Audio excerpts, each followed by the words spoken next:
Nagkaroon ng pagsabog ng granada sa Isabela, Negros Occidental. 4 ang namatay, kabilang na ang 2 bata. Makibalita tayo kay Arian Jane Gasataya ng Jemmy Bacolod. Halos hindi na makilala ang mga bangkay ng 4 na biktima ng pagsabog ng granada sa Isabela, Negros Occidental. Mga bata ang 2 sa mga biktima. Ayon sa pulisya, nagpunta ang 45 anyos na si Reynaldo Domingo sa bahay ng kanyang kaibigang si Melvin Tangian para magpasamang bumisita sa isa pa nilang kaibigan. Lango raw sa alak si Domingo ng mga oras na yon at may bitbit na granada. Sa sobrang kalasingan, natanggal daw ni Domingo ang pinang granada at sumabog ito sa bahay ni Tangian. Dead on the spot sina Domingo at Tangian.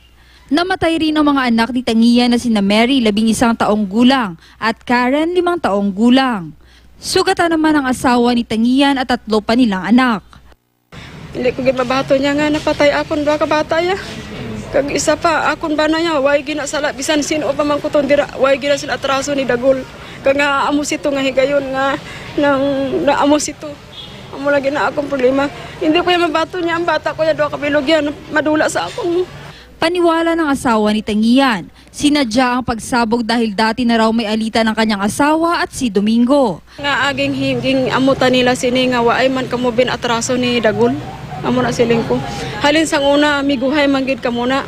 Galing ang nainitan na siguro ni dagol kay si Melvin.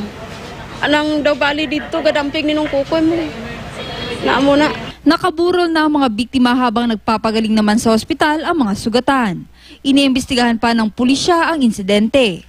Inaalam pa kung saan nakuha ni Domingo ang sumabog na granada.